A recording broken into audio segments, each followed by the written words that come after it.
I have just started the recording of this Contractor Advisory Committee meeting in compliance with CMS. For the record, prior to doing so, I announced that Palmetto GBA would be making an audio recording of the CAC meeting and consented on behalf of Palmetto GBA. That aside, thank you very much for those of you that have joined us. I know there's a lot of people on the call. I want to first make a couple announcements. One is we got a lot of interest and participation of this CAC meeting. The goal of this meeting is to discuss association, practice, evidence, etc., in a discussion. And unfortunately, we could not accommodate everybody who wanted to participate. We had approximate or over 20 people who wanted to participate in this, and I just felt that that would make it difficult to have an active conversation with too many people in the room.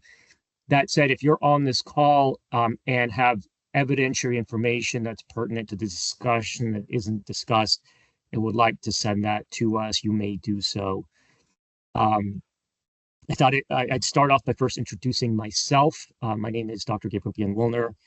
I am the director of the MolDX program at Palmetto GBA. The MolDX program is a joint operation between 4 Medicare administrative contractors that should be participating in this call or are present on this call. That includes not just Palmetto GBA, but also Noridian, WPS, and CGS. So representatives of those contractors will also be present, and the policy that's derived from this engagement, or that this engagement is relevant to, would ultimately be in a shared policy between all of those contractors as we share such policies. We put this CAC together because there are requests for policy in this space, and in the review of the evidence, it became clear to us that there was information that we needed to discuss with experts in the field. We want to write policy. I'll make this clear. Our goal is to write policy, the best possible policy we can, that considers the most accurate evidence that's available to determine whether services meet the threshold of reasonable and necessary. And for us to do so in the diagnostic space, we consider whether services demonstrate analytical validity, clinical validity, and clinical utility. And it became apparent to us we needed additional information from experts to determine particularly the clinical validity and clinical utility questions. And to that end, we proposed a series of questions that help us understand in a systematic way to make that determination, the evidentiary support for these kinds of services in consideration of how do physicians make decisions relevant to these services. What are the important considerations? What are the important variables that not only change management decisions, but can also improve patient outcomes, which is really the standard. So that said, I thought next I would like to have the panel introduce themselves. Let me make sure I can see everybody who's present here. I'm gonna, if you don't mind, panel members, I'm going to call you in just the order that I have listed on the separate list here. But if you could introduce yourself and maybe provide your affiliation or just general background quickly. And this will also help us test to make sure that the microphones and everything is working appropriately. Dr. Eileen Connolly, if you're available. I see you're on, and I see you're muted. See if you can unmute yourself, please. Okay, thank you. Sorry. That helps. I'm Eileen Conley. I'm a radiation oncologist at Columbia University. Thank you very much. Dr. Kimberly Van Zee. I got it. Kimberly Van Zee. I'm a breast cancer surgeon at Memorial Sloan Kettering. Thank you very much. Dr. Atif Khan. Atif Khan, a radiation oncologist. I lead the breast radiation oncology group at Memorial Sloan Kettering Cancer Center. Thank you, Dr. Khan. Next will be Dr. John Williams. Thank you. John Williams. I'm a breast cancer surgeon in private practice in Northern Virginia. I chaired the President's Cancer Panel, which advised the last 2 administrations and the President on the National Cancer Program. I'm no longer on that panel. I have no federal authority, and I have no financial relationships with any company. One quick thing, why don't we turn on the video? It helps with engagement and communications. I feel very disconnected without the video. Thanks, Dr. Williams. That's a great question. Let's see if we can do that. I will ask Evelyn if she knows how to ensure that the cameras can be turned on. All I see is access. No, I do see it for camera as well. I will slowly but surely go through everybody and turn it on as well. Sorry again for the trouble with the IT. There's always something, but I'm going through the group and ensuring that everybody has the ability to turn on their cameras if they choose. I thought it only affected us, not you guys in government. The Verizon guy was at my house working on internet. Sorry to. Yes. No, fortunately, we all have these kinds of problems. I wish things work so well for us all the time. Okay, I'm going to go to the next participant. That's Dr. Brian Zernicki. Yeah, Brian Zernicki. I'm the chair of breast oncology at Moffitt Cancer Center and a breast cancer surgeon. Thank you very much. Next is Dr. Ann Pellet. All right, we're going to skip Dr. Pellet for now. And lastly, Dr. Alistair Thompson. Thanks so much. My name is Alistair Thompson. I'm a surgeon in Houston at Baylor College of Medicine, very involved nationally and internationally in clinical trials, clinical studies. Thank you for letting me join you. I wanted to keep the group relatively small so we could all have more intimate conversations. Looks like we may have lost Dr. Pellet. I want to reiterate again, the point is to have a conversation. It's for us to understand the evidence as it is, the practice, decision-making as it currently exists, and also what the evidence supports of how it should exist. You'll notice that the questions are written in such a way for us to, in a stepwise, logical fashion, try to understand the decision-making so that we can apply a logical framework of determining reasonable and necessary as objectively as possible with the evidence that exists. So with that, I wanted to just start off by just posing the question and allowing the participants to speak to these questions as they like. You don't have to raise your hand, just speak as in a conversational way to address the questions. The first question being, and a lot of these questions I will admit are, multi-part and may repeat the same question kind of in different ways to make sure we really understand from different perspectives how these things are considered. The question is, what clinical outcomes are considered relevant in breast ductal carcinoma or DCIS, breast ductal carcinoma in situ, DCIS patients for use of radiation therapy? And I'll use RT in the language here. Is the appropriate endpoint for consideration ipsilateral breast tumor recurrence, invasive cancer, mortality, or some other metric? And the question is why, or is it a combination of these things? And I'll let anyone who wants to address this speak up. And I'll also say on the government side, anybody else, any other medical directors are also free to chime in with any supplemental follow-up questions if they have that interest. Well, since there's a deafening silence, I'll maybe start by suggesting that in-breast recurrence and development of invasive cancer really are the key things, and that DCIS itself does not lead to mortality.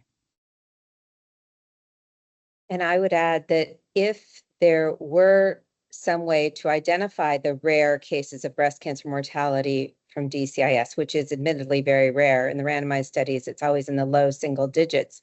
But if there were, that would be obviously very important, but it isn't, as Dr. Thompson just said. So I think either in breast recurrence or invasive cancer is important and outcome endpoint.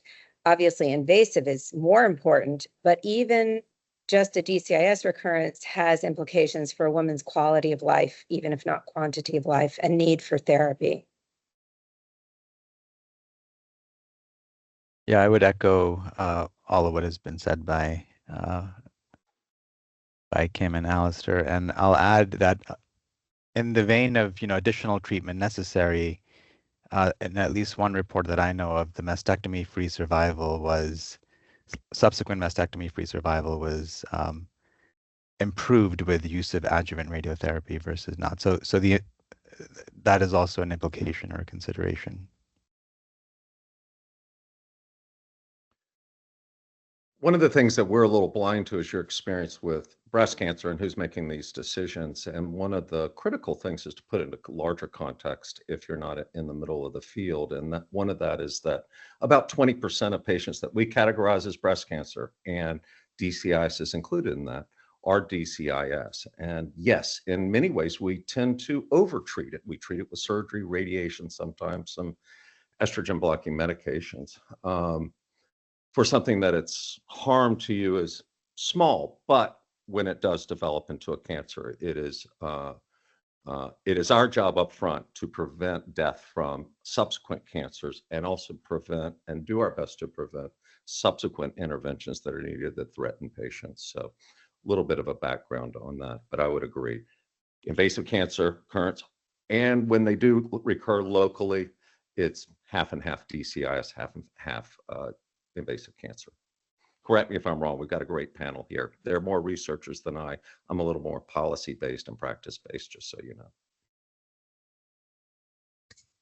Well, thank you for that information. If there's any other thoughts on this question, we can entertain them. Otherwise, we can move on. But I will, Dr. Williams, address your question. The people making this decision are a combination of many medical directors that are involved in the 4 contractors, and we have different levels and fields of expertise and experience. I personally am a molecular genetic pathologist by training, anatomic pathologist by training, and an expert in molecular diagnostics, and have a PhD in human genetics. Obviously, I deal with cancer mostly and rendering these kinds of services. So from an analytical validity and clinical validity perspective, there's not much of a concern in understanding the evidence that exists. The concern is really the utility. The concern is really, how do you make decisions? How should you be making decisions? There's a wide variety of practitioners out there, and it may not be appropriate to set policy that allows everybody to do what they want when what they want to do isn't itself grounded in evidence. So that's one issue. The other issue is what is the accepted, understood way to evaluate these patients and your engagement with these patients as best evidence suggests you do. And then for the kind of services we're ultimately going to be talking about, what is the value of performing those additional services above the information that already exists, above the practice decisions you would already render, and how would it change those decisions in such a way that would be demonstrated to improve outcomes? So I hope that helps to some degree.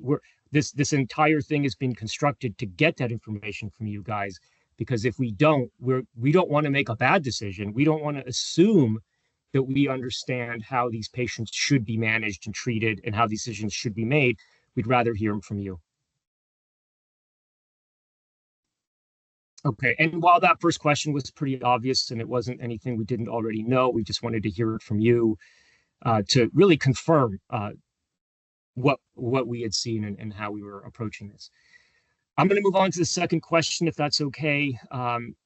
Do you accept that some low-risk Medicare patients should be treated with breast-conserving surgery alone with DCIS?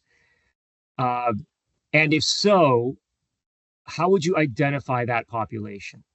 And specifically, what variables and clinical information is relevant for rendering that decision? I think one very important variable that's not included in any biomarker or nomogram is the patient's life expectancy. If the life expectancy is very short, we want to be minimal. But if you can be 65 these days and have a 30-year life expectancy, with all of them running marathons, et cetera. So we want to have the right fit for the right patient. So I think it's that balanced with their risk and balanced with their risk tolerance. And we know from 4 different randomized studies, radiation reduces the risk of recurrence by half and reduces the risk of invasive recurrence by half. And so balancing that all out, come up with what the right fit is for an individual patient. And in my practice, I do it with very much shared decision making. One other thing is radiation has harm. It has changes to the fibrosis, to the texture of the breast, fibrosis and stuff like that, pretty minor. It has expense harm, financial toxicity, and rarely it can cause angiosarcoma or other types of sarcoma. So it isn't to be taken lightly, even though it's, very safe and proven for decades. So I think, there's definite pro and con of the two. And there's definitely people over 65 that I think when the risks and benefits are weighed, should not get radiation. So that shared decision making really underpins a lot of what we all do, I suspect. And it's that risks and benefits. And at the moment, the clinical things we can use, like grade, like chemionecrosis, are really pretty poor in terms of guiding us as to who might benefit from radiotherapy, which, as you say, Kimberly, Dr. Van Zee, radiotherapy has no safe lower dosage, if you believe the data from Sarah Darby, the Oxford Overview Group, and New England Journal of Medicine. So if we're going to give somebody radiation treatment to prevent her getting local in-breast recurrence or developing invasive disease, we've got to have some way of working out the benefit for that patient versus there will be no benefit. And certainly using clinical parameters, assuming somebody is going to live more than 3-5 years into the future, as most older women will, then we don't have a good diagnostic until we had recently the ability to look at some genes and clinical markers in the Decision RT test. Other tests have failed to demonstrate real benefit. Oncotype particularly has failed to be beneficial and not established in clinical practice. So I think we've been looking for something, given that our clinical diagnostic skills, no matter how brilliant we may think we are at it, have not really yielded for our patients. And I would argue that if you put together many of the different clinical and pathological and treatment variables, you actually are pretty good at predicting risk of, or estimating risk of recurrence, as shown in. You can predict risk of recurrence, but I don't think you can predict benefit of radiation. I think Decision RT is the first test that I actually saw that really sorts out the people who are in low risk who benefit from radiation versus don't seem to get any benefit from it. Because the hard part is a lot of people will say, I know I may have a low relative risk, but I still get a benefit, so I'm going to take radiation. And if you can show them, or at least, have data that says you may not benefit from it, then it's easier to for them to say, I don't want it.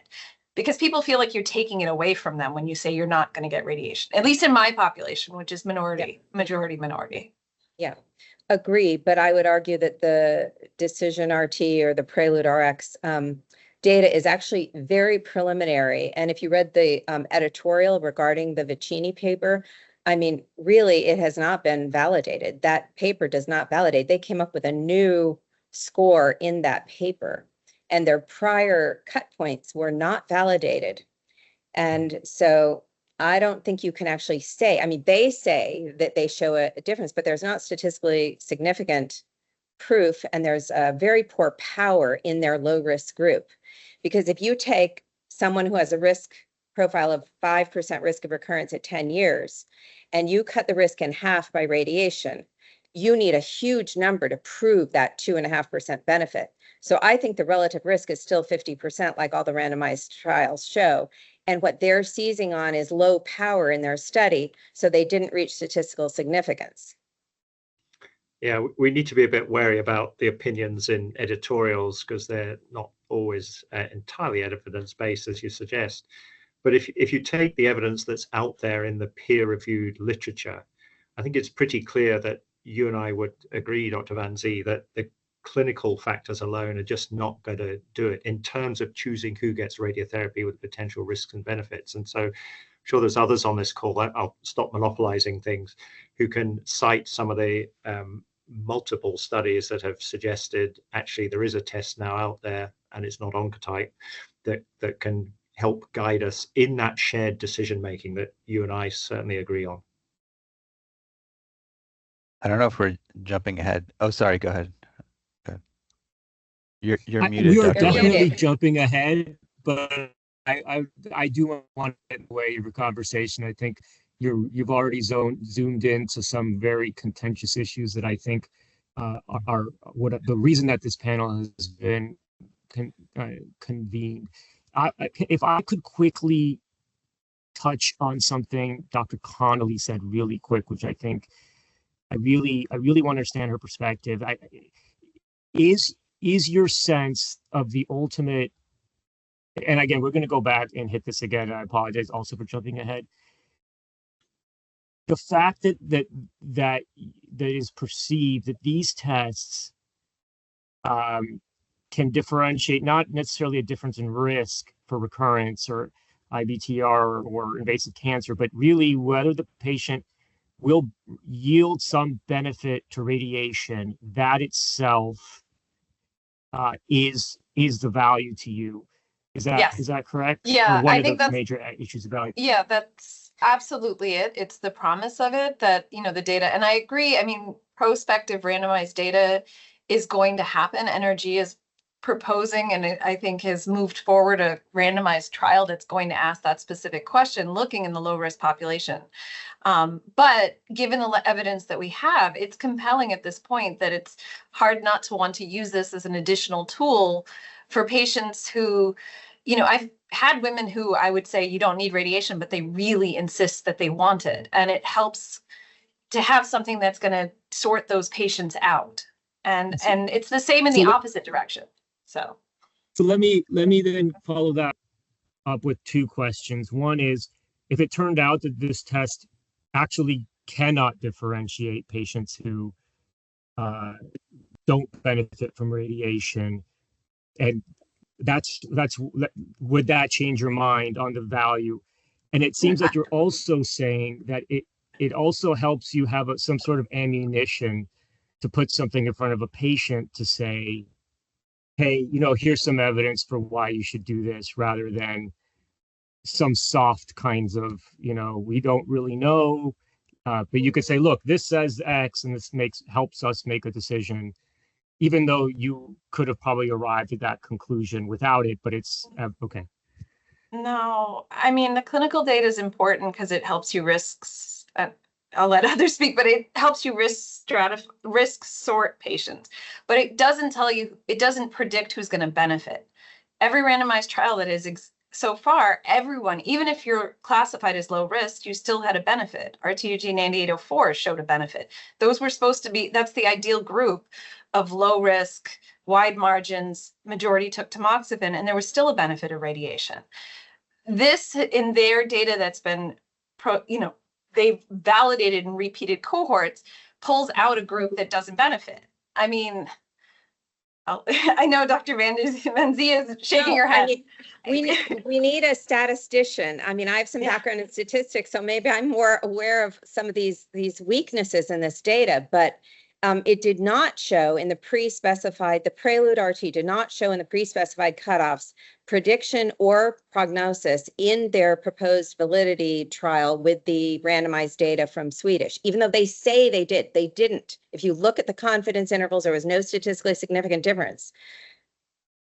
And again, it's actually articulated very clearly. I mean, this is not opinion, this is data. It was an analysis done by this editorial, Dr. Woodward. I don't know her, but she very clearly pointed it out and is very articulate about it. And also, big picture, and I don't know if you know this, Dr. Bien-Willner, but both the Oncotype DCIS score and Prelude have incorporated clinical pathologic variables into their score. So when you get their score for DCIS score, you get age, size, and the time period of surgery is rolled in there that they don't really tell you. And for Prelude, from the beginning, they have age, size, margin status, and palpability.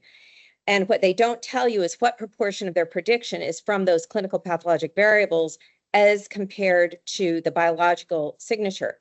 Dr. Khan and I were in a meeting where actually the Prelude RT scientific folks told us to our face that my nomogram works better than their signature, but they never published that.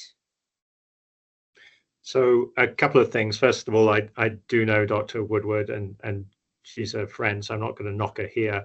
but she's not a statistician. And as you correctly pointed out, statistics should really be left to the statisticians. The second thing to say is that I'm not going to base anything on a single study. And when you have a host of publications in prestigious journals like Clinical Cancer Research, which have been peer reviewed, which have been through a degree of scrutiny that I think is pretty formidable, when you have multiple publications all coming up with a similar gist, that a test that can tell you you will or you will not benefit from radiotherapy is actually going to be clinically useful to us into the future. But the Clinical Cancer Research paper was the population they were testing it in was their development population. It was not an independent population. And if you read that analysis carefully, actually in one of the analyses, the year of surgery was more predictive than was their Prelude RT test. But then they changed things around and included year and excluded people. I mean, they just, I'm not massaged the data a bit. Single publication. What I would say, I know, but all of them have issues like that. That's what I'm saying. Each one there, and the most recent one, they added this RRT, the residual risk score, but it's not. They don't tell you how they developed it and in what population they developed it, and they kind of threw it in there. And they changed the cut points for the original one and added in a third one. And it's very sketchy. Whenever you see that as a statistician, you wonder what's going on, because the components of the RRT are the same components as in the original DCIS, whatever, decision RT score. So what did they do? No, I think it's a separate added test. I mean, that's my understanding. But in their paper, it says it's the same components. If I may. Same, configured differently, but same components, they say. I'm going to just share a larger viewpoint on this in making decisions about patients with DCIS, which is complicated. It's incredibly complicated. If you need chemotherapy for invasive cancer, it's pretty clear in most situations. DCIS, we're tailoring a process. But for many years, we're using all the gross data. It's kind of like a drone flying over a car in distress that stopped on the side of the road. People are outside looking around. You can tell that maybe there's a margin of people around it, margins for DCIS. You can tell maybe a grade. These are things we've been using for decades. But this test really helps us open the hood, look at the engine, and get to a better answer to tailor what's needed for the car to work. Now, certainly, our research is, there are critics and then there are supporters, and we can have this debate. These are debates at conferences. But I would also share with you that our goal, going back to the question before last, was to find people that we do not need radiation, that otherwise will get radiation when you have the drone flying over the 36,000 feet in the sky. And I'm not a statistician, and we can argue that forever here. But this test has proven its worth clinically. It is intended and also is being utilized, and nomograms are seldom being utilized, but also because it has proven to us that it's of clinical utility, making decisions one-on-one with women who are all individualized and giving them the best information that's available. So I just wanted to share that. But you can make something or perceive that something has clinical utility when you make a decision based on incorrect information and you're making incorrect choices, and you still measure it as clinical utility. In that study, they didn't note that many of the people fit the RTOG criteria, which was a randomized study. And despite that, they went with, they were telling them to do radiation until they looked at the decision RT test.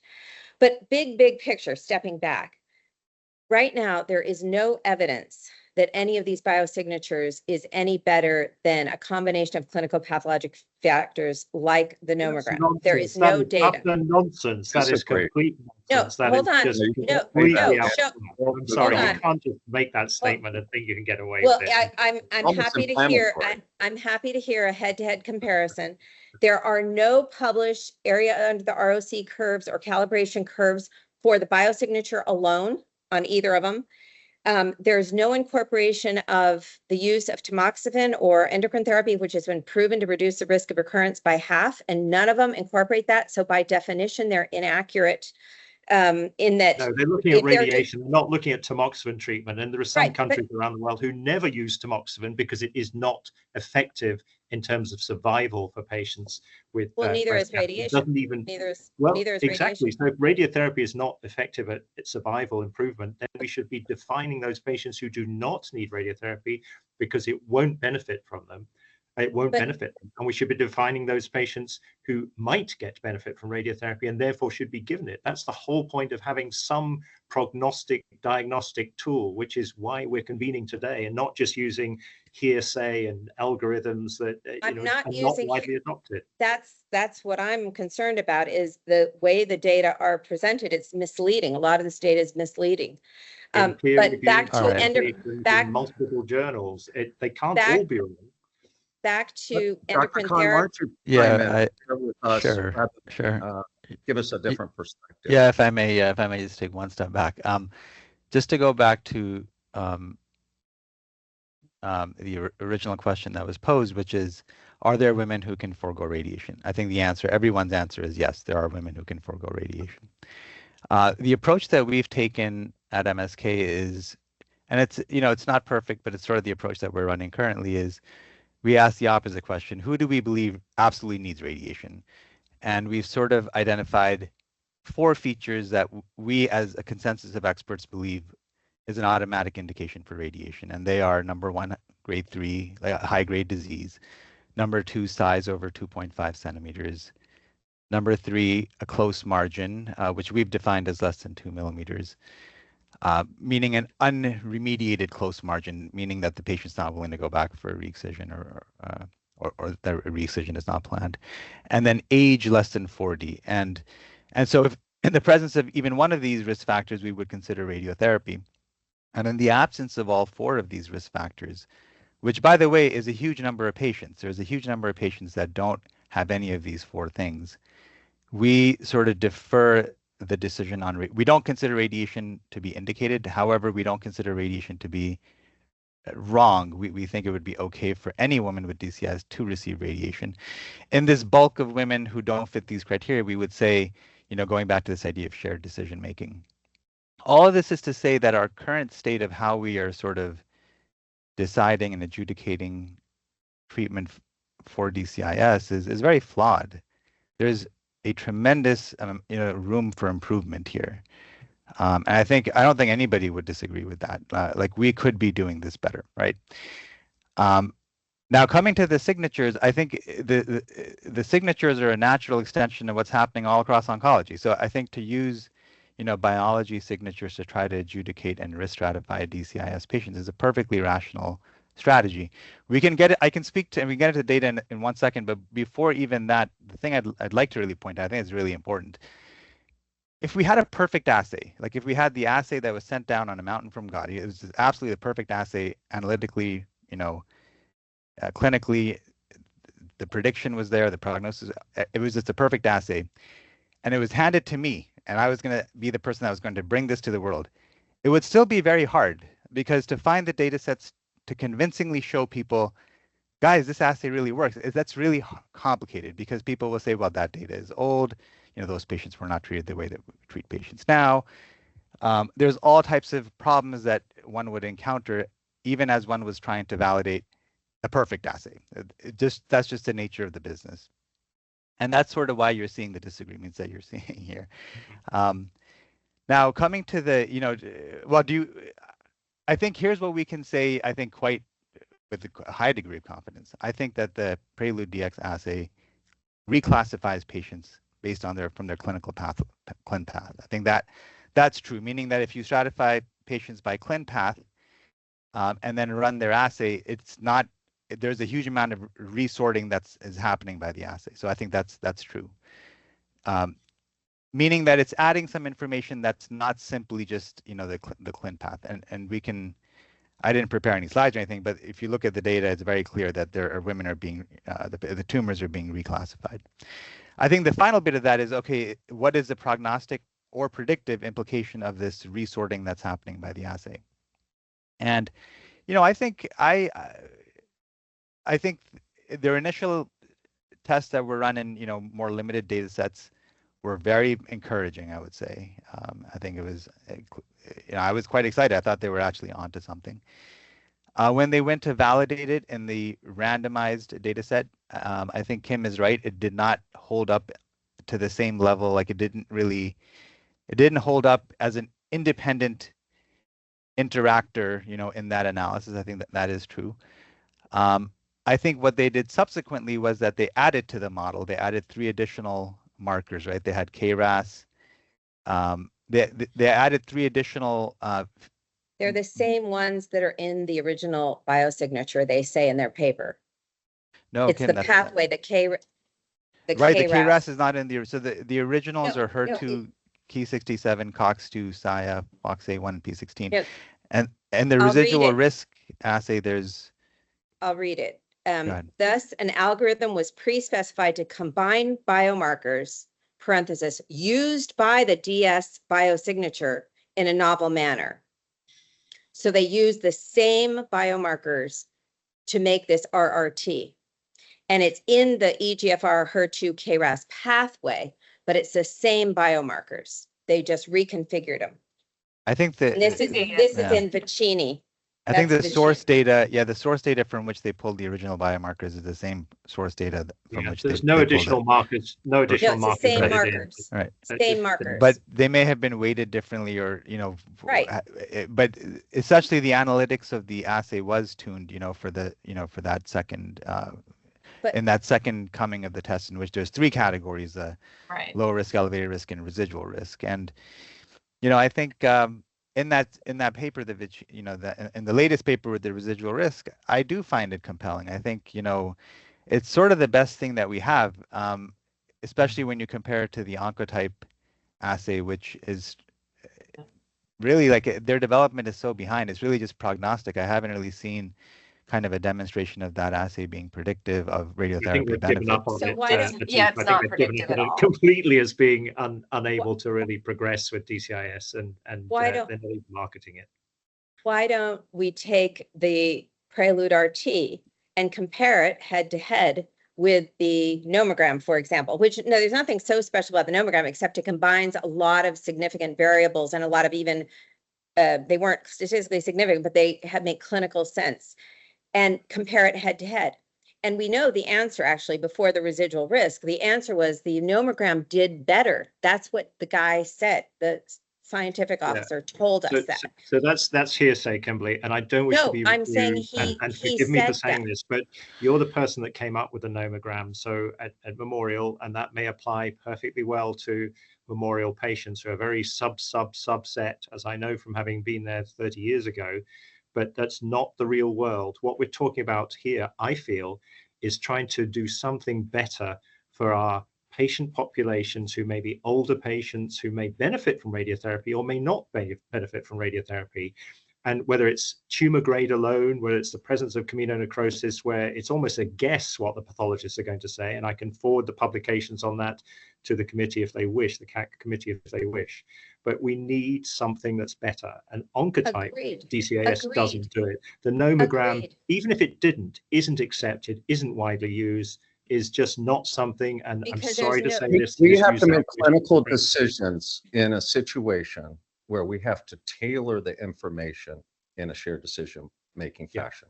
So we've got nomograms, we've got other factors, but this signature has, and regardless, I understand that Kim disagrees with really the 4 of us, and we welcome that. That's why we're here. Yeah, it's good. But that is also I just why want the data. I just want the let me evidence. just finish, please, for a second. Is that I understand, but but we as clinicians need to make sophisticated decisions to decide, number 1, which women do not require radiation. And this test is incredibly helpful in doing so. And for those that we otherwise might avoid radiation, we might not give radiation, highly need it and have a great benefit from it. So ultimately, this decision, one-on-one with patients, shared decision-making, comes out different for you and you and you with the same clinical factors, has to include all of this information. And this is a leap forward in us making good decisions in a precision medicine fashion. And without it, we're still hovering over the car that's stalled and we're not knowing what to do or what to guide them, except for to call the tow truck. But when you look under the hood, maybe there's just a wire disconnect, you reconnect it, move forward. So I just wanted to share that. That's a wonderful goal, but I just want evidence that we've achieved that. Why can't we have a head-to-head comparison? Show me, Dr. Thompson, you said it existed. I have never seen any head-to-head comparison of the nomogram with either Prelude RT or the Oncotype head-to-head. So that doesn't speaks exist. volumes for the fact that two different companies just don't value the nomogram. Forgive me for saying it that way. In wanting to validate Right, a because copy. it would ruin their commercial profits, and it would be a useless test. And if you can use a free test versus a $6,400 test, why not do it with our taxpayer dollars? And the $6,400 test is going to be worthless if someone actually compared it. And that's why, even though they compared it, they never published it, because it would ruin their business model. Yeah, And I think- I'd love to I see don't- us say here- that. That's not what we're here to discuss. Gabriel, I'd very Well, much we are like to just so step far in here, beyond if what we possible. should be discussing, and we have so much more to discuss in clinical things. And I understand there's Kim really has a problem with data, which I value, but we have other information. We can't hijack our whole discussion. Yes, on thank you, Dr. question number Williams. 2. And so I kind of would like to turn it back to you, because we really have a lot more to share. I mean, or there's information that you want from all 5 of us, and let's move forward with that. I think this is we all understand that. This has been great. Thank you so much, and I appreciate that. I do want to kind of circle back I do want answers to these other questions that are clinically based, that hopefully get us to those variables that require review and consideration. Before I do so, I do want to ask Dr. Khan a quick question before we move on, because we are going to eventually probably get back to this. But you mentioned that there was some evidence that you found was compelling in your review. Can you quickly summarize what specifically you found compelling? Even though, like I said, we're going to hit this again. Sure. I think, this has been alluded to earlier. When you look at the hazard ratios in the different risk groups, the assay is performing in a predictive way, meaning that the hazard ratios are lower with radiation in the elevated and elevated with the residual risk group. And that's not true for the low risk group. And that's a first. I think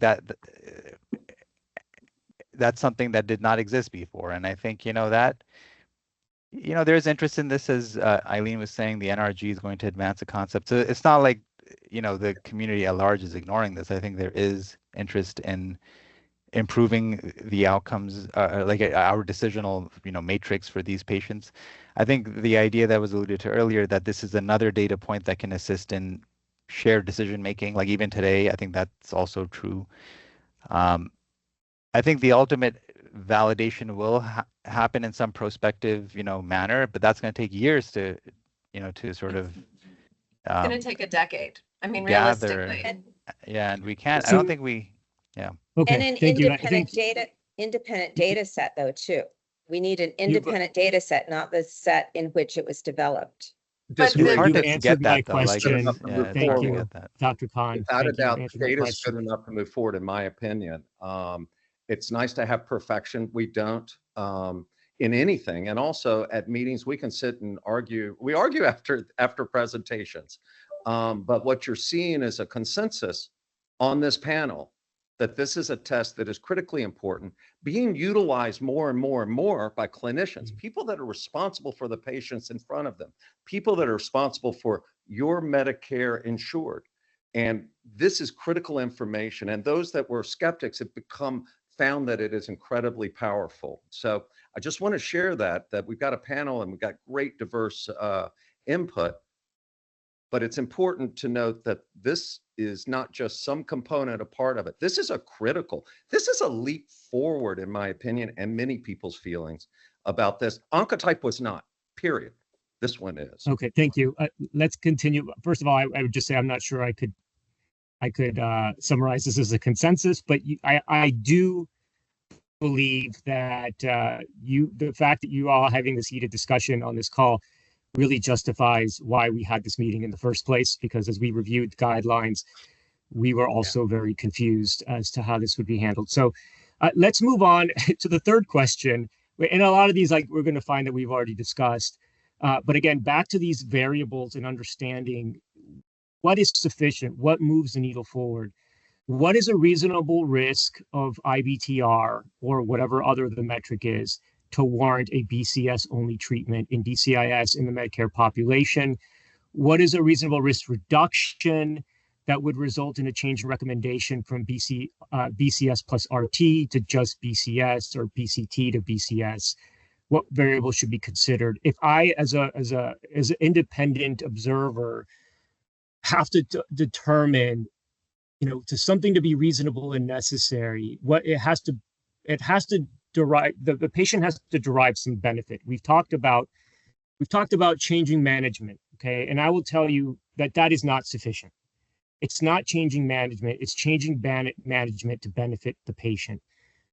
Yeah. How do I view that delta? What would you guys as experts, if don't take any specific patient into consideration, but your general patient population, if you were, and forget the current test, forget the specifics of one of these services, think about, you've got a low risk patient. What is a low risk patient? You have a low risk patient and something says, I can identify a low risk patient with 5% greater confidence that they will not respond to therapy or that they will not benefit from RT. What are those thresholds that you should be looking at? Or am I wrong to even think that there are such thresholds? I think I can just, I think it's important to think about what you're talking about. If you're talking relative risk reduction, and right now, if we just look at clinical pathologic features, it's a 50% relative risk reduction, no matter who you are. The issue is what your baseline risk is. So if it's 3% at 5 years and I can make it 1.5%, that doesn't mean a lot if you're 95 and have heart failure. If you're 65 and I'm going to take you from 5 to 2% at 5 years, but then they're going to live another 10 or 15 years and it continues to go up. It doesn't plateau. So at 15 years, you're looking at 15, 20%, and now I'm taking it down to 6%. That's meaningful. So it kind of depends on who you are and where your threshold of tolerance is. But then I think what's important is if we can do it, we have a tool that helps pick out somebody who the relative risk reduction, instead of being 50%, is 10%. And now the benefits really, these curves don't separate, then it becomes interesting. But that's just my take on this. I'll let somebody else jump in. Can I follow up on that and say, sure. Okay, so you have 50% relative risk reduction. Let's say the other tool is 45% relative risk reduction. At which point, and sure, 10%, okay, is there some value? Is there something where you'd say, you know what, if it's greater than, if the difference in relative risk reduction is less than some amount, it's probably not meaningful? You could give me a tool that could tell me who is going to have a less than 10% risk, or a relative risk reduction of 10%, I would want to use the tool. Because what I'm telling you is right now, radiation reduces the risk by 50%. That's the relative risk reduction. You have to decide what their risk is. But if you had a tool to tell me, oh, for this patient, that radiation risk reduction is 5%, that's a tool I'd want to use because I don't have a way to figure it out. And so that's what I think we're all arguing about is, do we believe this tool can do that or not? And then with the patient, you make the decision of, am I going to treat them or not? Right now, I mean, everybody gets a 50% risk reduction. So a lot of patients want radiation, even patients who I'm like, probably don't need it because you're not going to live long enough. That's not something somebody wants to, you know what I mean? That's not an easy discussion. So it's, yeah, I'm going to take. We need to get down to about a 5% risk to really be talking about things. I guess with a background also in invasive breast cancer, where there are now some very good tools, the MammaPrint, the Oncotype, the Veracyte tool to try and help us guide risk. It's about that shared decision making. And for invasive breast cancer, not the topic of discussion here, in the bad old days, we used to just give everybody everything because we weren't really able to discriminate who might not benefit and who would benefit. And what we've learned in that world, which is 10 to 20 years ahead of the DCIS world, is that by deploying a molecular type assay, we can actually guide with a view to improving not just our patient's outlook, but the survival in the invasive setting. John, you're on mute still. You're mute. And the harms we did for giving everyone chemotherapy with a total of 3% survival benefit were immeasurable, unspoken. We never talk about it. Harmed so many people financially, personally, side effects permanently. Some people died because of that. And when we come back to this, it's less so the 10% or 5%. I believe 10% is too high. But more importantly, who can we not treat and give the side effects and the harms and the cost and the long-term sequela, which is not insignificant for radiation for breast cancer? And you see, that's where this is such a difficult discussion. And this is why it's a great panel and having everyone involved, is that these decisions are personal. But when we can identify those that do not with a heightened sense of certainty, including the nomogram and so on and so forth, but we can avoid those harms that we did to thousands, if not hundreds of thousands of people who got chemotherapy that never needed it. In addition, we can find people that we're not going to withhold radiation and give them radiation and save their life.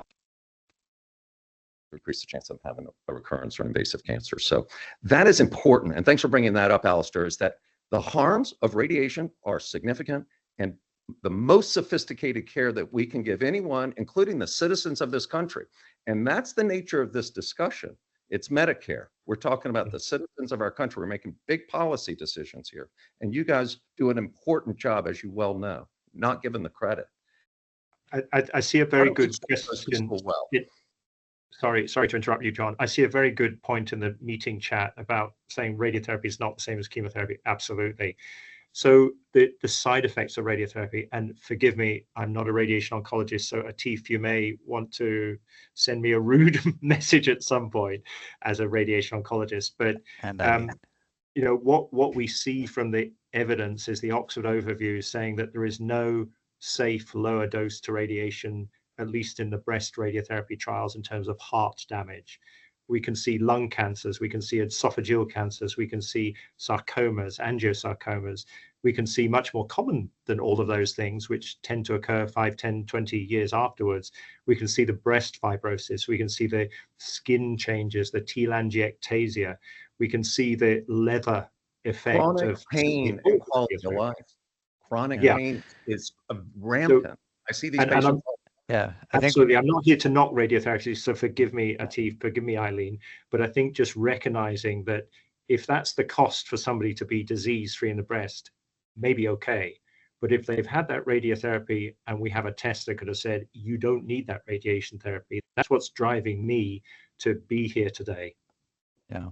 And we all agree, we want a test that would say that there was no radiation benefit. I don't think we have that test. The hazard ratios referred to, the reduction in risk by radiation in their low risk group, their elevated risk group, are not statistically significantly different. They're numerically different, but they're not statistically significantly different.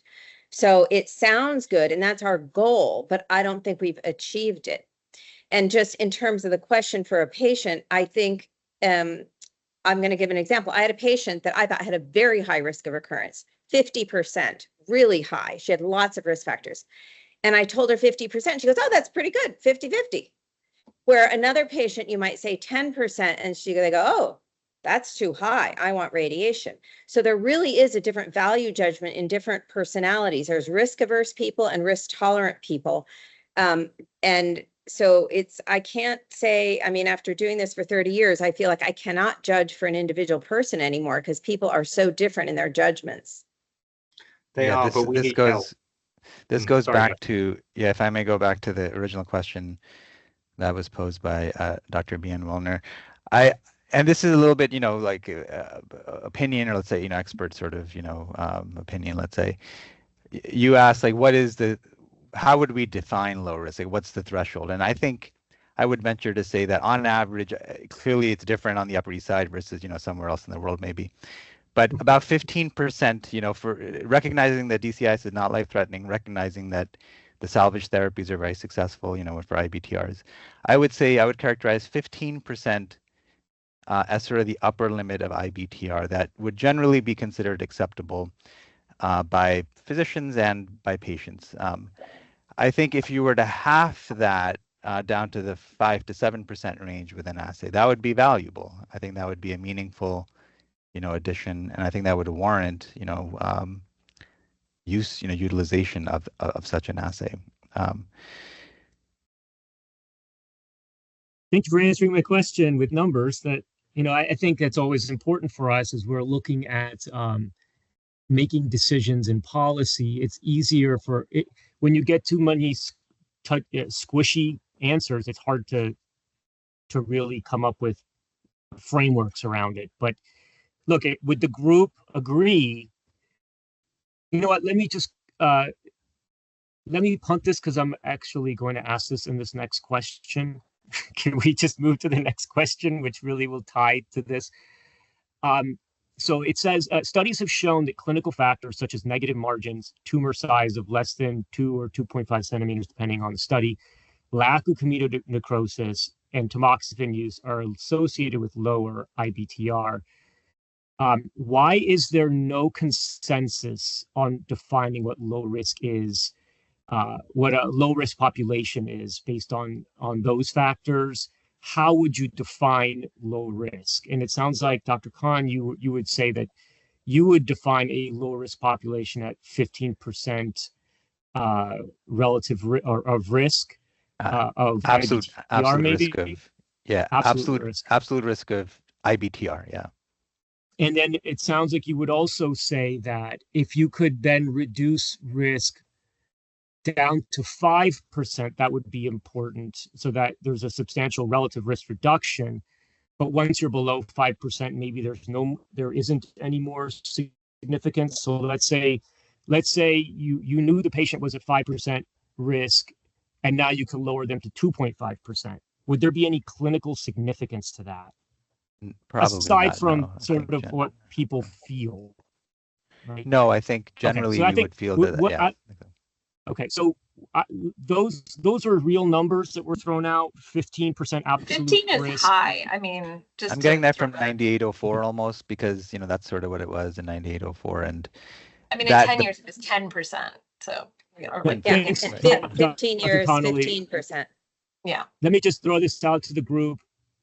Please tell me if you agree with those numbers or if you disagree with those numbers, or what the group might, if we could come to consensus to what an absolute relative risk of IBTR is that would be considered a low risk patient, and added to that, at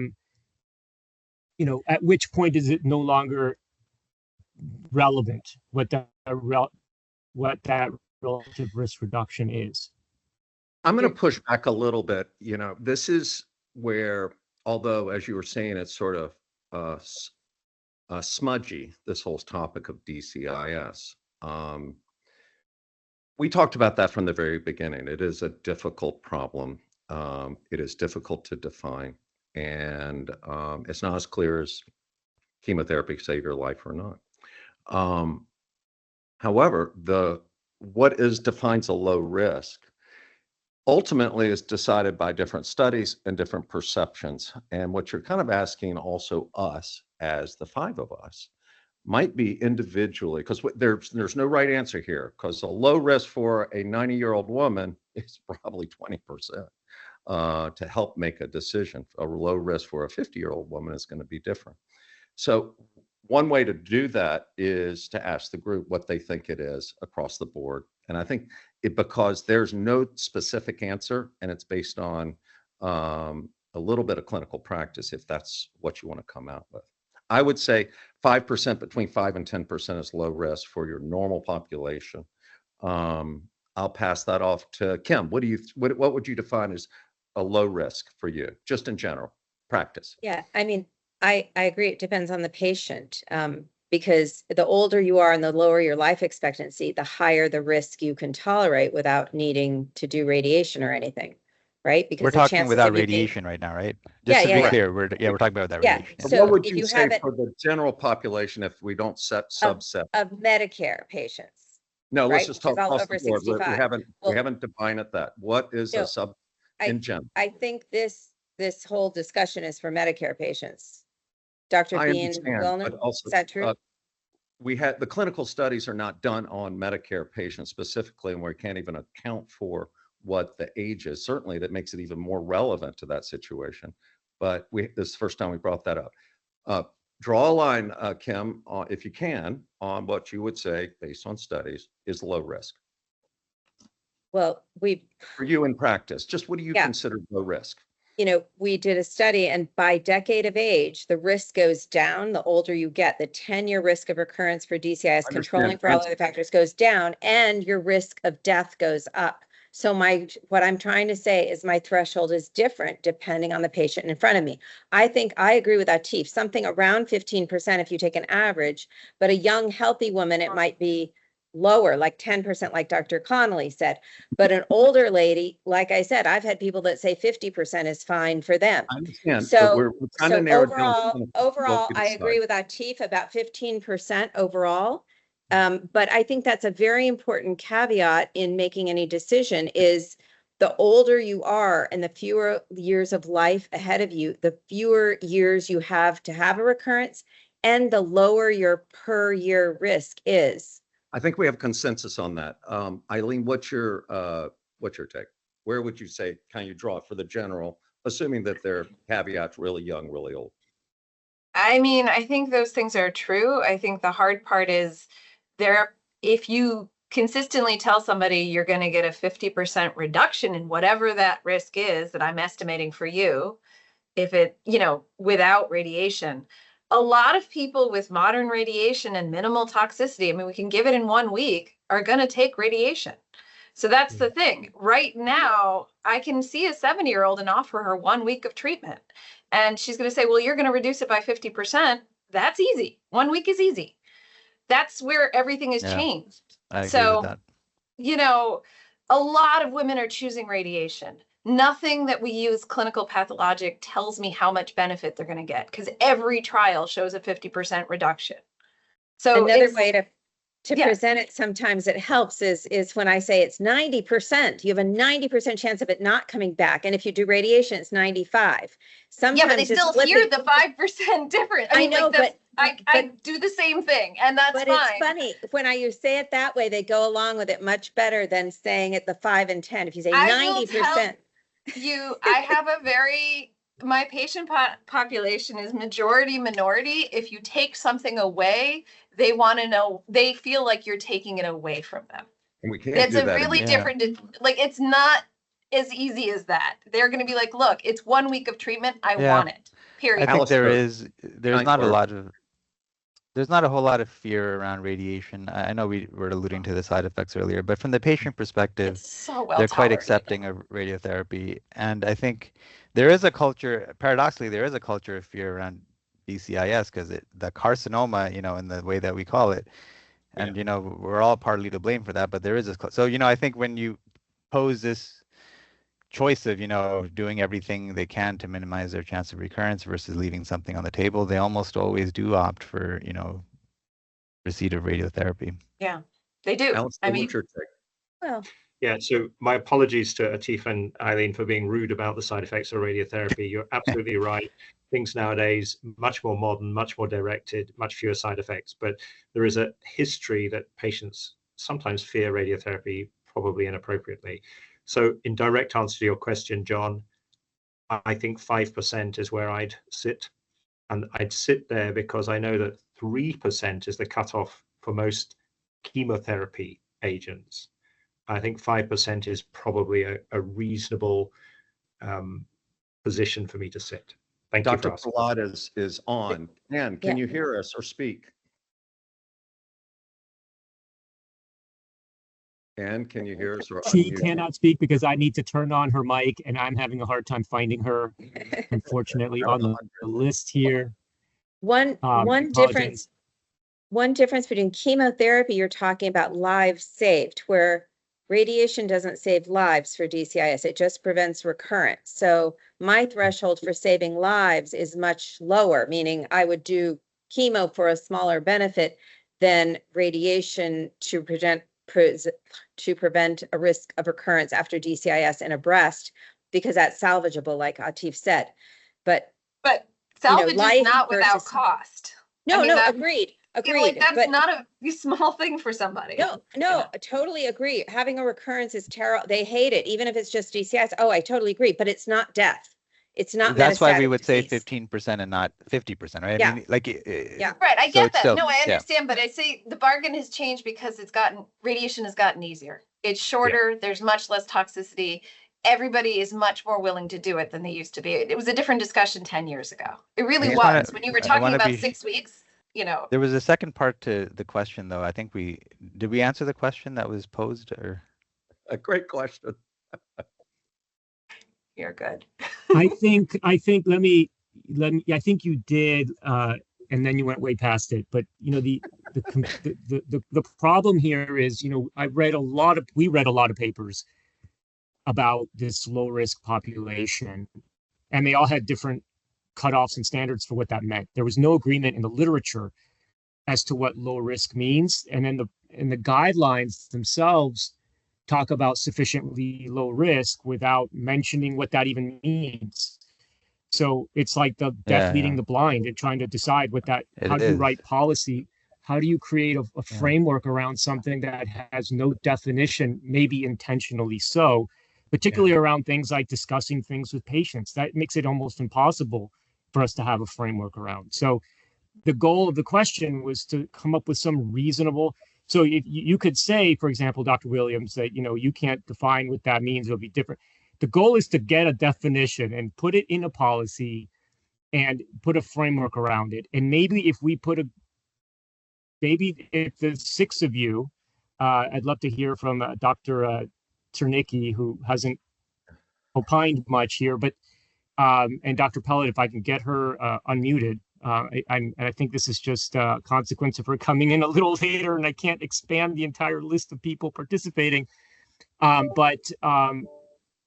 If a policy says this is what we define low risk to be, and we put in real numbers, then maybe others will follow, and maybe those numbers become the numbers. And I know that nobody likes that, but not having standards is also bad. Would it be possible, in addition to saying, okay, pick a number, 15%, but have it be within their expected lifetime? Because again, 15% for a 50-year-old is different than 15% for a 95-year-old. So that's what we're trying to convey too. I think something within their life expectancy. Yeah, if you say 15% in patients who have more than 5 years of life expectancy, or a complicated, algebraic equation that combines this relative risk or absolute risk with some, age of the patient, or, expected life expectancy based on some refined rubric, that's all fine. It doesn't have to be 15% done. It's just got to be something. The problem is it doesn't plateau. It's not 15% as a flat plateau. I mean, it's 15% at 15 years. It's 20% at 20 years, which is obviously life expectancy. And we use the enrollment criteria for 9804, for better or worse, to roughly categorize somebody as low risk. But we know that in that group, there was a 90% benefit to radiation, meaning, and if we believed, Decision RT in their data set took 9804 like patients and reclassified them. They sorted them out. 40% had high risk and a lot of benefit, and the remainder didn't seem to get any benefit from radiation. So that's where I get a little bit stuck. Whereas if you set a threshold and then just use clinical pathologic features, you're not picking out, you're missing that reassortment. You've lost it. And now there's a lot of people who might not get treated who really benefit, and we're probably over treating people who don't. And to that point, data I know is not statistically significantly different, Dr. Connolly, It I was understand. numerically different, but it could have happened by chance. In other words, it wasn't. But they did use 3 data sets. And I know you're saying, oh, that it was the original cohort. They did, if you look, they're not all the same cohort. I mean, the Swedish DCIS was a randomized trial. They used the Kaiser Permanente. They used the Massachusetts data set. Those are all independent. Yes, in the last paper, they combined all 3, but they were 3 separate data sets. You can't tell me you can get the same, like, I get No, it. but they changed their. They added a second component. They added a second component. Gabe, I'm going to make a cutoffs suggestion. too. Let's let Brian chime in. He's in the call. And then why don't you go in the background and try to let Ann in? Because Ann's been listening in, but she's an important participant, and it'd be nice to hear her perspective more. So why don't we let Brian talk and then go through the long list. I'll just note that it must be absolute torture to listen to all this and not be able to comment. I would say if you ask me my definition of what I consider low risk, I would say 5%, but that's got to be tempered by patients. And I think as the decades go by and health changes for a patient, that's going to variable a lot. I've heard a lot about the argument of using old data, but we're starting with RT 908, which is an old study and it's based on clinical validation. So I'm not sure if that's a good starting point or not for this whole thing. And it kind of reminds me a little bit about the arguments that we've had for the past 50 years about the survival benefit from axillary dissection, where there's probably a very, very, very small, narrow group that may benefit from that, that we've been trying to tease out, and we've never really found that. Yeah, that's because we have no molecular assay to tell us who benefits from the axillary dissection, of course. Exactly. You get my point, though, because if we had a test just like that, we'd be having the same kind of argument right now today. Ann, why don't you speak up and share with us clarity? I hope for clarity, but I apologize, everyone. I'm in the middle of taking care of people at DCIS, but I actually am not only a breast cancer surgeon, but I'm also a patient. I've actually benefited from DecisionRT testing myself. And to be honest, I appreciate everyone's input so much, but the fact that there aren't patients on here feels really challenging, to be completely honest. And I think all of us as breast care providers are very patient focused, right? It's a specialty that really focuses on these complicated making conversations with patients, but ultimately the patients get to choose. So to be honest, like, I think a 5% chance, like higher than that, feels definitely into a higher risk category, right? So you tell me 15% or under is low risk as a patient, that sounds way too high to me. And so again, I know this does depend on how much longer people are going to live, but in my opinion, the best thing we can do is give people the information and let them be making these choices. I know someone was saying people aren't afraid of radiation. Unfortunately, a lot of people are afraid of radiation still. And I hear that all the time. And again, I think what's so important about this is it gives us real numbers and real data in our clinical situations. You know, it's not someone telling me that because I got diagnosed at 37, I 100% need to do all the things, right? It's not. It gives you information at all different ages and stages that gives us better information than just guessing based off clinical pathologic features. So again, I just wanted to, for what it's worth, add that I think not taking into account that the patient should get this information to make their choices feels like a miss in that situation. If I could just comment on that, the goal here is to understand the evidence, right? It's understood that decision is going to be made between the physician and the patient, but the goal here is to understand the evidence and practices to determine whether reasonable and necessary thresholds are made for coverage, not for you to order tests. You can always order a test. Nothing that is done here will prevent you from doing that. We're just trying to establish evidentiary thresholds to meet a defined category of covered benefit under the Medicare program. Dr. Bien-Willner, you had, I think, raised the question of like, why can't we use comedo necrosis and grade and blah, blah, blah, all of that stuff? Like, why hasn't that been done? And the answer is that it has been done, going all the way back to the Van Nuys prognostic index and and also Kim's nomogram. I mean, that expressly was the intention behind those things. And I think kind of what we're talking about here is like, how do we improve, further upon that? There's also more. Go ahead. Sorry.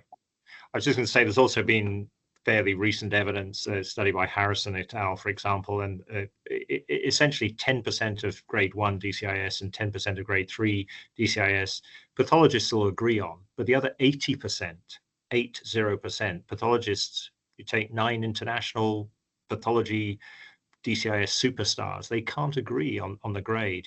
You look at comedonecrosis, you take 36 different pathologists across the United States, Harrison et al., with Stu Snit. They can't agree on what a definition of DCIS's comedonecrosis is.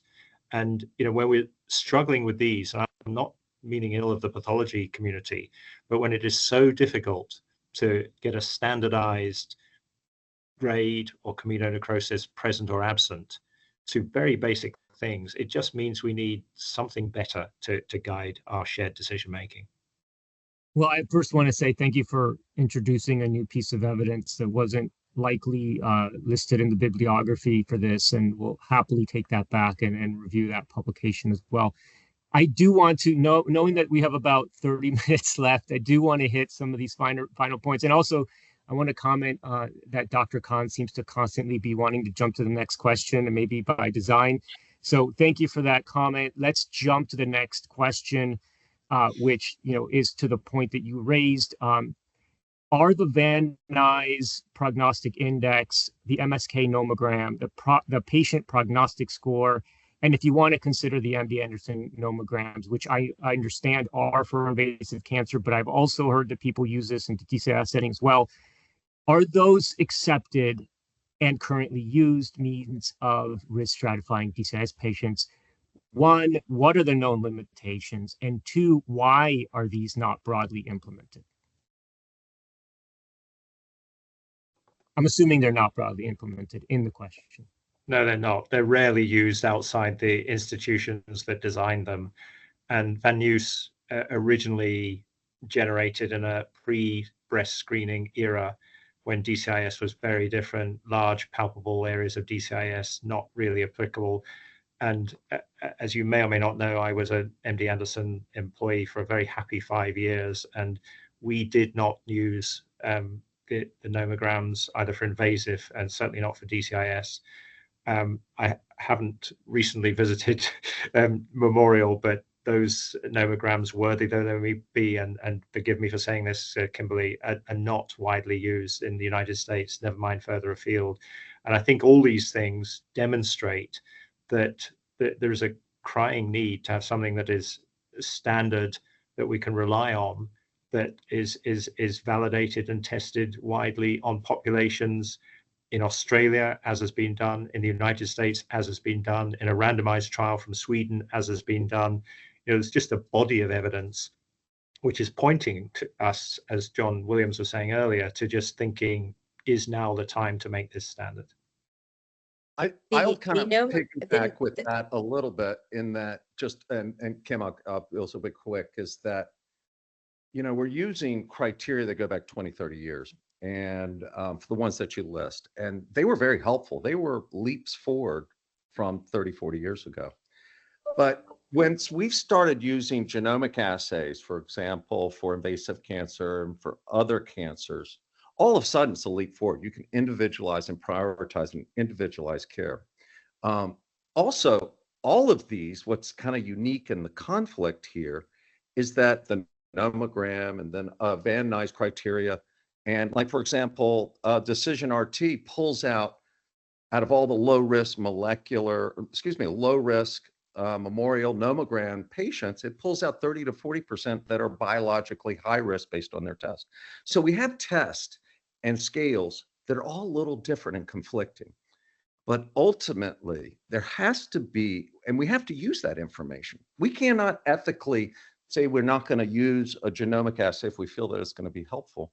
But most importantly, we have to have trust in the treating physicians to use what applies to individual patients. And actually, I don't order these tests on people that it doesn't apply to, or it's a waste of resources.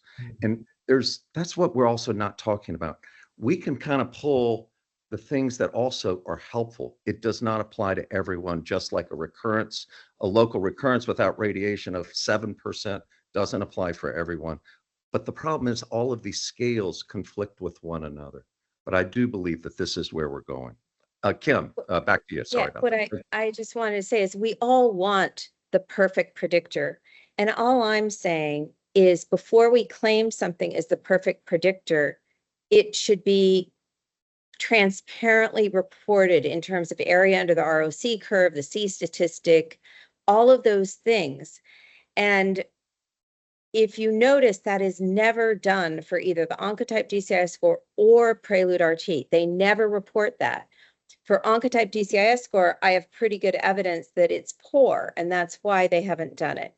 I also know in a head-to-head comparison in the Kaiser data per Troy Brenner, the nomogram did better than Prelude RT in predicting risk of recurrence. So all I'm asking for is a publication of actual apples to apples comparisons before we commit to these things that they're holding out as a pie in the sky prize. And I'm all for it if it's proven, but I don't think it's proven. I know it's not proven. There's no evidence. Of care for a luminal A cancer with its node negative?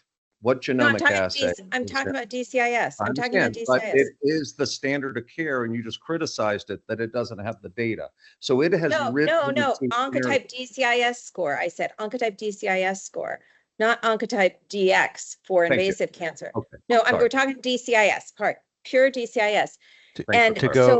So Dr. Bien-Willner, I would just advocate that before people adopt some new biosignature, that there has to be a publication of, the area under the ROC curve, the calibration, the actual predictive ability of that tool before it's adopted, when you have other things that are free of charge that have been published and are predictive. And the nomogram, even though it's not maybe widely used by some, it has been validated in at least 5 different institutions around the world. And with an AUC similar to, again, I've never seen it for Prelude RT, but an AUC better than the Oncotype DX for invasive cancer, actually, and the only publication I've seen of that. Can I ask a follow-up, Dr. Van Zee? You mentioned that this has been validated in 5 institutions. In about 5. I think it's about 5. I can send you the papers. Okay, so those are published validations. Yeah. Yep. Okay, thank you. One was the Harvard group. Laura Collins was the first author. One was in Belgium. One was in Holland. They're just around.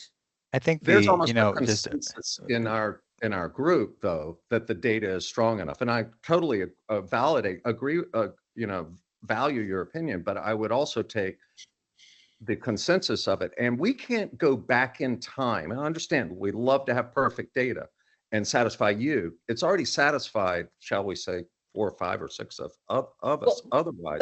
But I would argue we need a statistician to interpret the data somehow, because you guys are getting fooled. It's already answered the question for many more. There's stats reviews for those papers, Kim. But we can't go back in time, and we also can't withhold likely fantastic data, which it may not satisfy you, from patients for the next 5 years until some study that takes 10 years to do, which is not coming.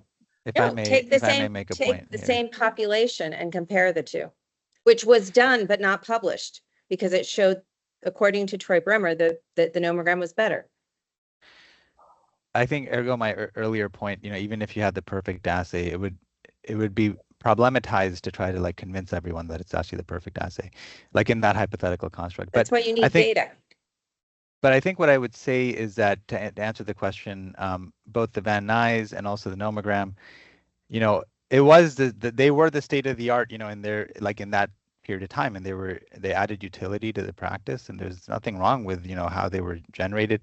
One of the caveats to both to that process, though, is that when coming out of a single institution, when you run that kind of discovery and then validation in a data set, partially some of the patients who received radiation for what have you reason were sort of removed from that, from the source data that the nomogram is in, meaning that the patients, that the patients who Go ahead. meaning that there's some bias in how patients are being allocated to radiation that are kind of in in those data sets. That's not cannot be completely accounted for. Yeah. Of course. And that's true for all these data sets for Prelude RT as well. They're all selected who got radiation, who didn't get radiation, except the Swedish. Except the Swedish. Right. Yeah. But there was no statistically significant difference in prediction or prognosis in that study. Thank Hey, you. Gabriel, where are we with questions? I was just going to come back to you. We're about halfway there, but I think now we're going to start drilling down into things that are already been hit multiple times. So I'm going to probably go through some of these relatively quickly, and I think you'll see some of the questions we'll try to drill down and sort of hopefully pigeonhole you into making a very explicit comment that we're looking for to try to drive how we should be looking at some of these evidence. So let me. So the next question is, we're on number 6 out of 11, or 12, and the last one is just, what did I miss? Question 6. Is there sufficient clinical evidence supporting the use of biomarkers for determining what Medicare patients would not benefit from radiation therapy and should forego its use, specifically DCIS only treatment? I know this has been 90% of the discussion so far, but if anybody wants to comment further on this, please do so. Maybe a yes or no answer across the board might be helpful. Well, the one thing I wanted to point out, Medicare is not only elderly, it's also Medicaid. And that's like 70% of my patients. So it is also affecting younger women. So just in case it. So let me correct that is actually not the case. Not while Medicaid may fit into some structure, the contractors writing policy here would not reflect the Medicaid population. It would reflect only really Part B services under Medicare, which will not include Medicaid. And then how does it affect private insurance, the decisions you make? Just out of curiosity, directly speaking, it doesn't at all. Indirectly speaking, it may, because they may take our policy as guidance for their policy. They could copy paste our policy. It costs them nothing to do that. They could disagree with our policy and throw it in the trash. But in reality, it does drive a lot of it, just secondarily, but that's not the point of this. And let me actually add one more thing that maybe should be explicitly stated, which is if you have Medicare Advantage, technically that's still commercial insurance, but they still have to abide by the policies of Medicare. So it would affect Medicare Advantage as well. I'll take a stab at yes or no here. to the question you asked. How about that? You asked basically, are biomarkers important in playing a role, or should they be playing a role? Is that correct in this decision? I said, is there sufficient clinical evidence? Not what is your opinion. I said what of whether you think they should be used, but what is your opinion whether there's sufficient clinical evidence supporting the use of biomarker testing for determining patients who should basically forego RT and get DCIS only treatment? Yes. How about everybody answer yes or no? Yes. Arif? Yes. Yeah. I say yes. I'm using Yes. Anne? Yes. Kim? No. I think that gives you your answer.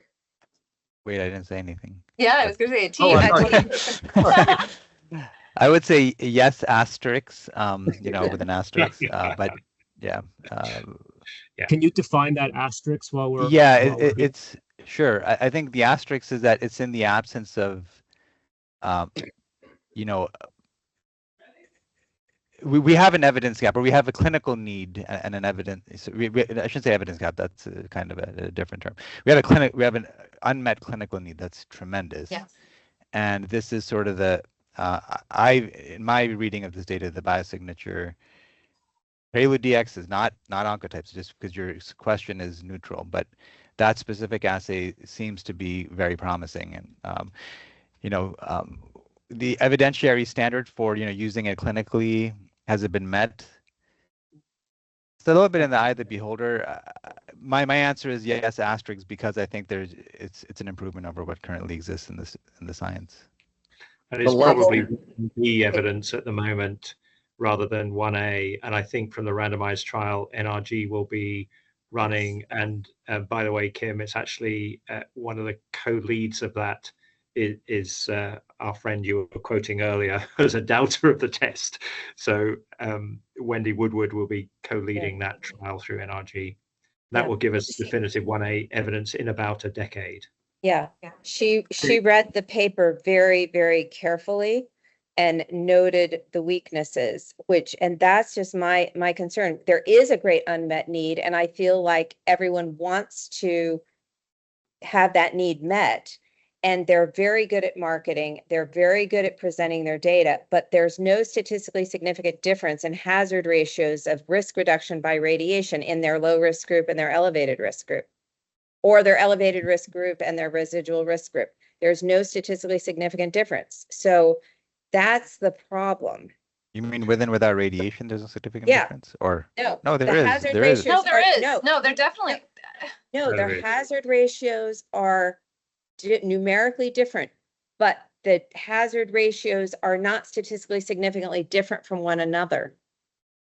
Okay, why don't we move on to the next one? I would also end this by saying that I think the level of evidence meets the clinical need for DCIS, and DCIS is complicated. But that would be my last input. What would next question be? I want to serve you. Thank you, Dr. Williams. I appreciate all your answers to that.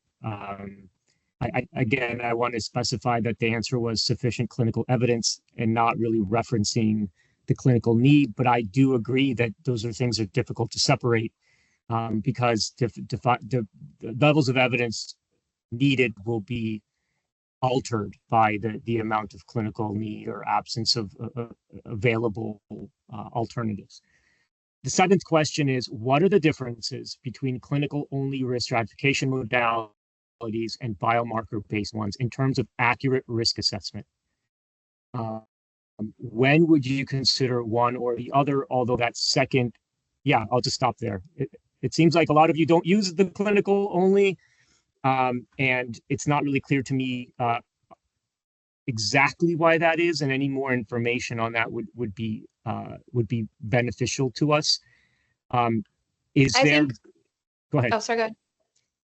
No, I was just going to please. say, I think for me, when you look at the data and see how many of both clinical low risk and clinical high risk patients are being reclassified into different groups, right? Essentially, we're routinely over-treating or under-treating people using clinical pathologic features alone. So for me, I think the ability to give people that data and really classify them appropriately does mean that I think that's the best choice for patients rather than using clinical pathological features alone. But that's assuming though that the test is correct. In the Oncotype, which I know is a different test, but Oncotype, when I actually had a bunch of Oncotype values in DCIS, when you looked at their reclassification, it was incorrect. So it was, but you just said that's a different test. So I think I don't have it. Prelude data. So that's what we're talking about today. And I think with those data, the reclassification, based on the studies is correct. So I think that's why we're using that in this conversation and not Oncotype DCIS. Well, I think the prognostic implications of the reclassification are clear, right? Meaning that you can show different risks of IBTR and I think also invasive recurrence by the reclassification. So leaving aside the predictive, thing of it, Kim, I think you can say, and our conversation has been focused exclusively on the low risk patients getting reclassified, adjudicating treatment there. But equally compelling is, I think, and I'm grateful to Anne to bring this up, and we haven't because we didn't talk about this, is that the high risk ones are also getting reclassified. And it's kind of interesting when you look at in the net, kind of like the proportion of patients who are low versus high, it's almost sort of the same as the clin path, but they're actually it's very different because they've been reclassified from the two groups. Well, one of the things that they include in their Prelude RT score are age, size, margin status, and Sure. palpability. Yeah, They but when include those in that score. And it's not clear what proportion of their predictability is from those items versus from the biosignature. In Oncotype DCIS score, I can tell you 97% of it is from the clinical factors that are in there, not from the DCIS score in the recent Rakovich paper. They don't Well, report that, but the rates of like reassortment or reclassification in these patients who are otherwise being ClinPath sorted is pretty significant. So you significant, kind of have to yeah. believe that, you know, there's a driver there that's unique. Yeah, they to- tell you that. They give you Also, like a, I know, but a lot of their, when they developed it, they developed it in the population in which they're reporting for a large part. And only in the recent Australian and Kaiser, and the Kaiser goes way back. So I know they were aware of the Kaiser data decade ago. But it's not clear what is actually a true prospective validation versus they added the RRT based on some component of these data that is not clear and they didn't report. You know, one of Which the is questions that come up in the unfortunate. chat is, can you estimate what percentage of patients would avoid radiation therapy using prelude RT? And that general answer is about 40 to 50%. It is a really significant number of people that we otherwise would most likely be recommended radiation, and we pull out of that and can avoid. We've talked about radiation. I'm a breast cancer surgeon, probably as long as just about anyone here, and the ultimate long-term effects of radiation are significant, period. I see it. The patients don't know it up front. We gloss over it because it's complicated. Some people get it, but it is a real significant long-term, life-changing, if not life somewhat altering problem. So what I'm sharing is those that we can avoid radiation in. We've done not only a good thing, we've done an incredible service in finding those that can avoid it. That is sophisticated care, the same outcome with less intervention and side effects. And that's where we kind of go back. So I thought that question was helpful. Gabe, is there another question you want to move on? We're running. To follow up on that, in using the nomogram, if you take people that take endocrine therapy, we had 80% of our patients have an under 10% risk of recurrence. This is in the paper I did comparing Oncotype DCIS score with the nomogram, but it was 80% of those that take endocrine therapy would have an under 10% risk. These are in women over 50. But can you guarantee someone to determine the score? Can you guarantee someone's at the beginning you're going to predict is going to continue on endocrine therapy from the end? No. I haven't been able to do that, so I'm just curious to how that happens. Well, but I mean, you can't, you're right. But in the Prelude RT development population and in the Oncotype population, a significant proportion of people took endocrine therapy. So we don't know. No, actually, a majority did not. Actually, A majority didn't. I didn't say a majority. I said a significant number did, though. And in some of those studies, for 30%. example, the Australian subpopulation, they do not use tamoxifen, they do not use endocrine therapy, and yet it still seems to bear out. So I think the tamoxifen. It was only 30%, I believe. Yeah, 30%, but that's a significant minority. So that's another factor. It's not going to give you a 10-year 5% in the low risk, which is, I mean, essentially they're showing 5% at 10 years with the low risk cohort. And that's better than what you would get with just the clinical pathologic. I mean, that's what they're doing is they're picking out the lowest risk. They're giving you that. I'd like to just interrupt this conversation. Well, it's great. I do believe we're now running risk of not getting through all the questions, and I do appreciate the lively discussion. It's been very entertaining. I will move on to question 7, which is, it was noted even from the very beginning of this discussion that I think several of you commented that there are subsets of patients based on a number of factors that you would always recommend having radiation therapy or maybe never. And what I wanted to do is to see if we could define a population or subpopulation of patients wherein a group of patients are most likely to benefit from these kinds of services. So the language was of the specific question: what are the Oh, no, I'm sorry. I meant question 8. In what patient population specifically have demonstrated improved outcomes from these services? Improved outcomes here can mean avoiding unnecessary interventions. Is there any evidence that biomarker testing improves risk stratification or outcomes in clinical stratification methods? Sorry, I really wanted to focus on on specific populations that where it's clear that those benefit more than the general population. Maybe, Anne, why don't we ask you, just since you do this in practice every day out in California, I'm on the East Coast, but when you see patients in that top level, what factors are making you say, you need radiation, you really be crazy not to do it? Would it be a biosignature first, followed by age, followed by grade? What would it be? I mean, I think certainly, again, in my mind, I think having the biosignature data is incredibly helpful just because of the large proportion of people that get reclassified, as we said, on both sides. So that's why for me, I actually rarely am going to tell someone that I 100% can guess or know from their clinical pathologic features alone that they're going to, what I can tell them about their actual benefit from radiation is. I will say, like we do in general, I think once we get to the extreme ends, right? So if I have very young patients, which I know isn't relevant for this conversation, but very young patients where we just don't have enough patients in these trials, that's a situation where I might start thinking that perhaps this test is less helpful. Certainly people with very large areas of disease where we're starting to have, areas of microinvasive cancer, I think, again, we run into those. And then again, on the extreme ends, right? If you have someone who is 95 and is in a situation where we really know that not only is there not going to be a survival benefit, that getting them 10 years of decreased recurrence and knowing that isn't going to be particularly helpful. But again, I find for most patients with the data we have that being able to see if they're going to be reclassified is helpful. Can I take a stab at answering the question, Dr. Bien-Willner? I think caveat, we currently aren't using this test in any routine way at our institution.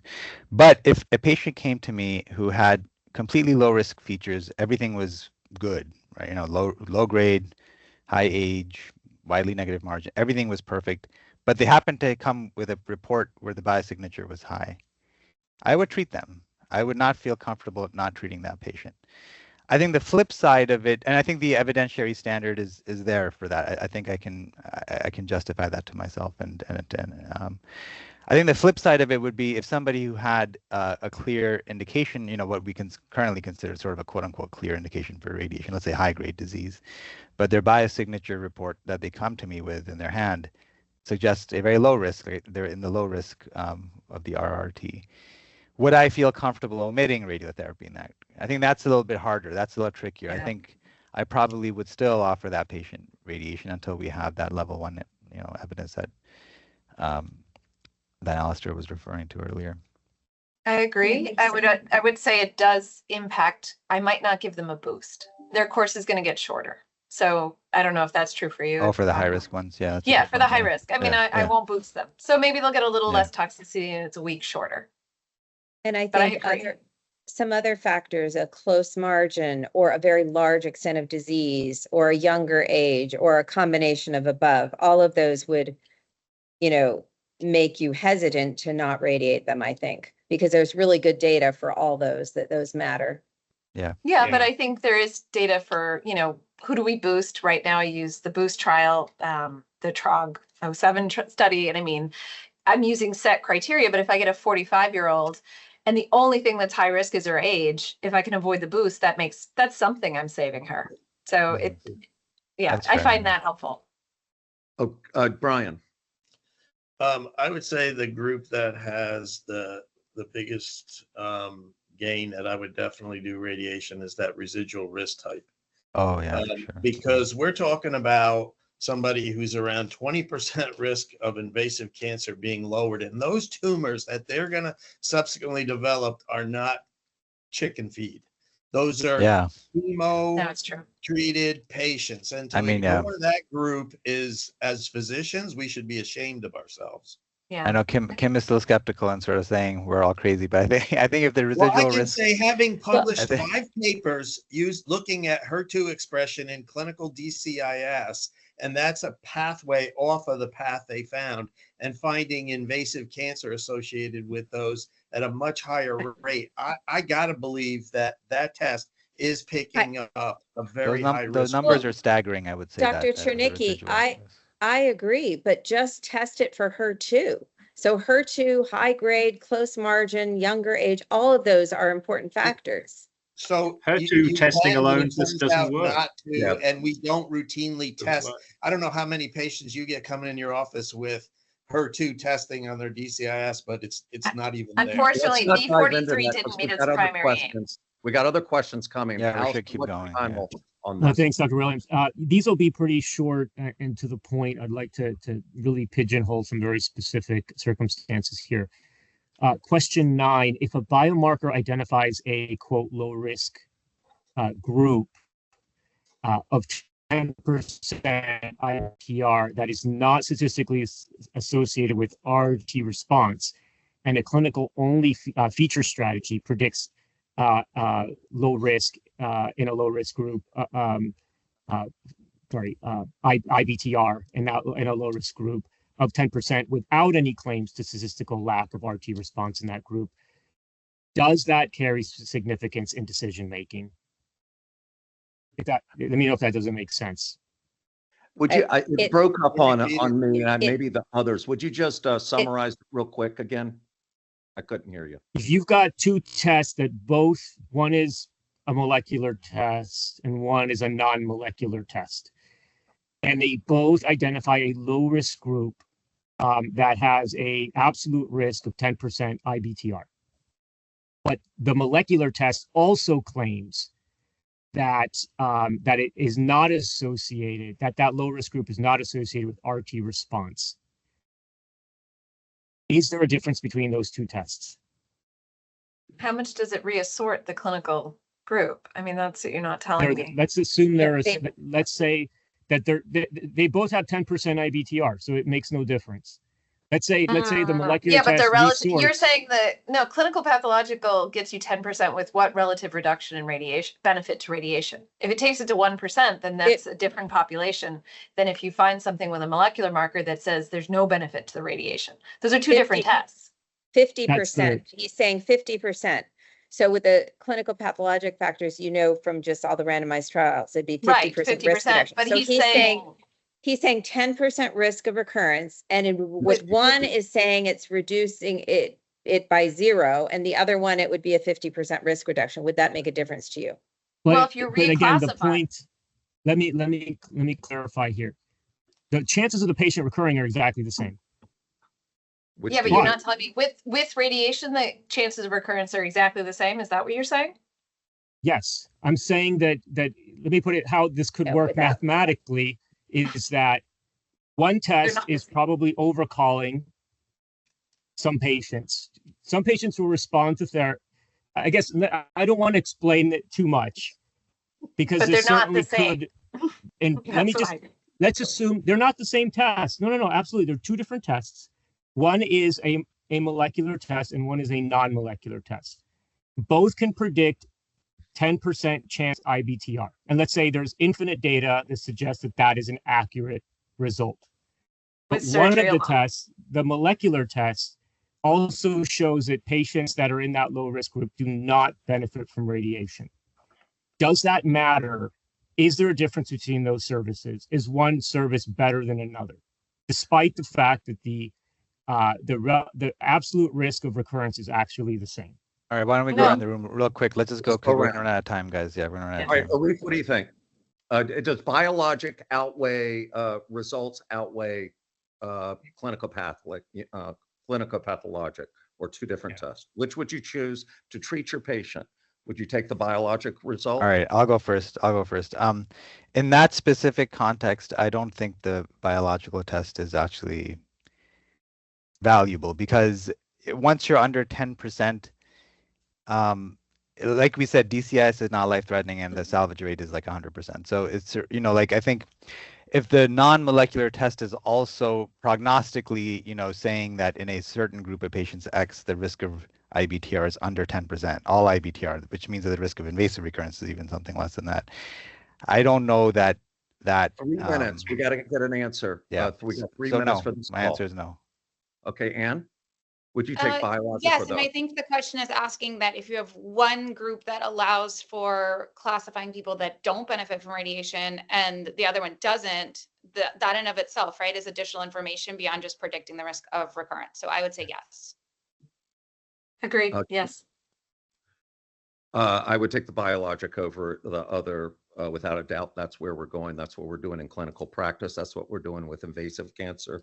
And we can go back in time otherwise and look from 36,000 feet. Kim, what's your take? I think with that scenario, the benefit of that additional test is minimal because you have one case where they're both 10% without radiation, and one of them with radiation would be 10%, and the other one with radiation would be 5%. And the difference between 5 and 10% is never going to be shown to be statistically significant in any group. I mean, it's a very small difference. All the confidence intervals around that type of estimate would overlap. So there's no difference in the outcome in that particular situation where it's very low risk. Yeah, meaning that there's diminishing returns, right? Yes. At some level of risk, that's diminishing returns with the biological assay if the non-biological assay is performing, like at the same level, but without the predictive. I think a reduction from 10 to 5%, which is 1 in 20 patients, for that 1 out of 20 patients, very significant. I would do the molecular test. Gabe, what do you got next? Yeah, let's keep going. Okay, the last question. Thank you for all answering that. The last question that is of significance here, similar question but different variables. You have a biomarker test that identifies a low-risk population of 10% IBTR and further identifies a group of patients who are additionally less likely to have invasive recurrence. How does that information impact decision-making regarding testing and making BCS versus BCT decisions? Meaning, is there an additional consideration, and how do you additionally consider not just IBTR, but also knowing whether a predictive model around invasive cancer? Okay, I can go first. Yeah, totally. I think that would matter a lot. I think if the 10% was like 80% invasive, like let's say this assay was sort of preferentially picking out the ones that are likely to recur invasive, that would be huge, and that would influence the thinking. Just to go back to the prior question of this idea of diminishing returns, if you take the threshold from 10% down to 5%, down to 2%, down to at some point, everyone in this room would have to say that, we don't think the biological assay is actually warranted at some point. So, where that threshold is, I don't know, but that's sort of the point I was trying to make. Yep. Personally, again, I would say certainly yes. I think I continue to feel both my physician and patient hats on that 10% is just too high of a number of recurrence for many people. And I think 5% is a much more appropriate place to land. And certainly 15%, as we talked about earlier, is much too high. And no question, right? If you're a patient, if you're thinking about patient counseling, being able to tell them what the risk of invasive cancer coming back is a tremendous add. And so again, I think that's a definite yes for me. But sorry, I don't want to perseverate on this. Just in the hypothetical that's been framed, one assay predicts a 10% recurrence risk. We don't know what the predictive benefit, but with radiation, it would be something less than 10%. It would be some unknown X, right? Whereas with the other biological assay, it's been characterized that it goes from 10% to 5% or 0, whatever it is. There's some characterized reduction with the risk.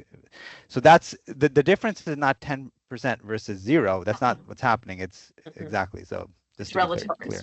Yeah. Gabe, this may sound inappropriate, but for that question, true and unrelated, we have to allow human beings, which are adults, to counsel with the best of information with patients. The decision in those little margins are going to be different from each patient to each patient.